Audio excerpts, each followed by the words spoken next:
They injected me with LSD. I'm one of the lucky ones. They released me after 3 weeks, but many of my friends are still inside. What's happening?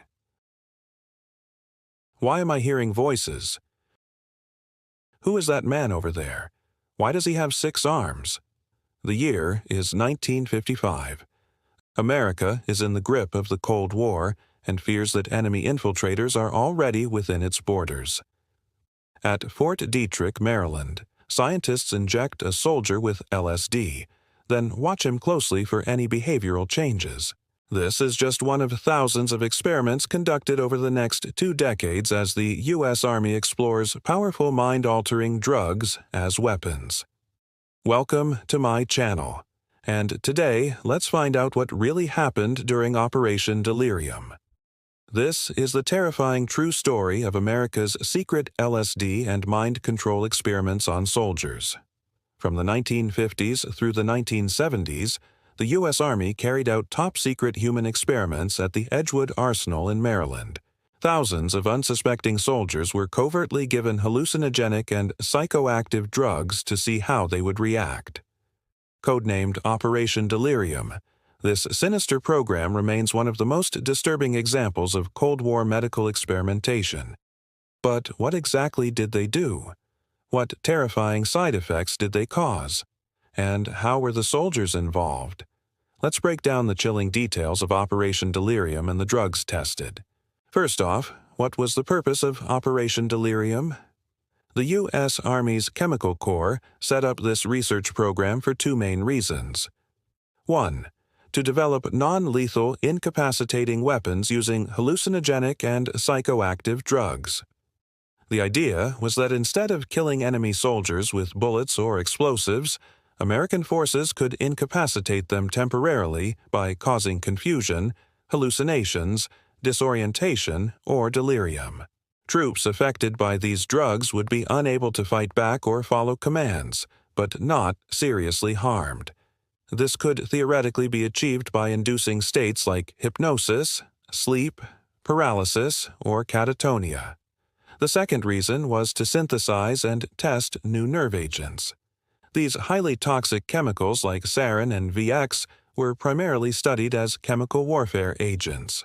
However, they were often tested alongside hallucinogens to see if the drugs could mitigate or counteract their effects. Now, what exactly were they testing?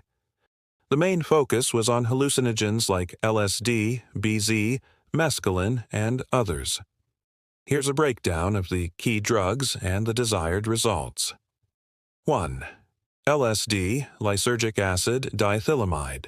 This was one of the first drugs heavily tested on soldiers. The Army wanted to know if LSD could be used as a truth serum or to make enemies uncontrollably divulge information. They also explored if it could incapacitate enemy troops by inducing panic, psychosis, or extreme anxiety. LSD causes intense hallucinations, loss of sense of time and space, paranoia, delusions, and impaired judgment. The Army hoped to induce a state of confusion that would render soldiers unable to follow orders or distinguish friend from foe. 2. BZ, 3-quinaclidinyl benzylate. By far the most studied drug at Edgewood Arsenal, BZ was ideal for the Army's purposes because it induced delirium lasting days, not hours like LSD. This extreme confusion made it hard for subjects to remember their surroundings, perform simple tasks, or maintain hygiene. They would stare blankly ahead, unresponsive to their environment, seeming unaware of anyone around them. The Army hoped that using BZ on a larger scale would allow it to neutralize large groups of enemy soldiers simultaneously without killing them. 3. Mescaline. This hallucinogen derived from the peyote cactus was of interest to the Army because it mimicked LSD in making users see and hear things that weren't there. Subjects described distorted perception, nausea, inability to focus, and an altered sense of reality. The Army explored if such profound hallucinations could be used as a psychological weapon. 4. PCP, phencyclidine, or angel dust. Originally developed as an anesthetic, PCP was studied for its dissociative effect. It causes detachment from reality, aggression, numbness, and erratic behavior. The Army wondered if it could potentially disrupt enemy morale or even control prisoners by inducing a trance-like state. 5. Nerve agents.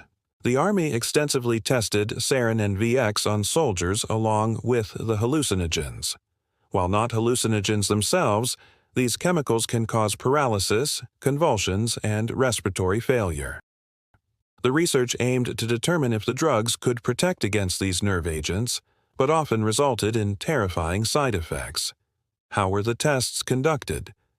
Operation Delirium relied on unsuspecting soldiers as human test subjects. Thousands of men were secretly given these experimental drugs over the years. Some were told it was routine medical testing, while others volunteered thinking they were helping advance medical science. There was no oversight board to approve the experiments, nor did subjects give informed consent. Many had no idea of the potential risks involved. Once dosed, soldiers were monitored closely for changes in behavior, decision-making, and overall mental state. Researchers recorded everything from hallucinations and speech patterns to reaction times and ability to perform simple tasks.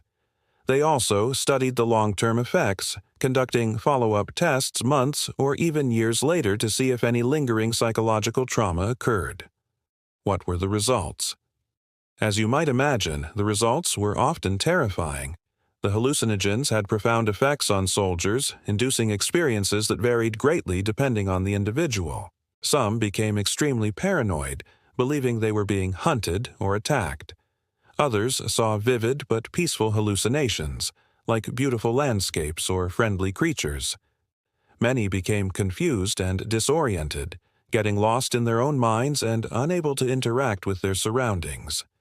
The Army hoped for incapacitation, but often subjects simply broke down mentally, crying, screaming, or babbling incoherently. In addition to these immediate reactions, many soldiers reported long-term health concerns and psychological trauma. Years after testing, some still suffered from flashbacks, nightmares, and emotional instability. Their minds never fully recovered from the intense experiences. Why is this important? Operation Delirium is a dark chapter in both military and medical history. It shows the lengths to which institutions will go in the name of national security. Thousands of American soldiers were essentially sacrificed to explore mind control and incapacitating weapons. The program also highlights the blurred line between legitimate medical research and sinister experimentation.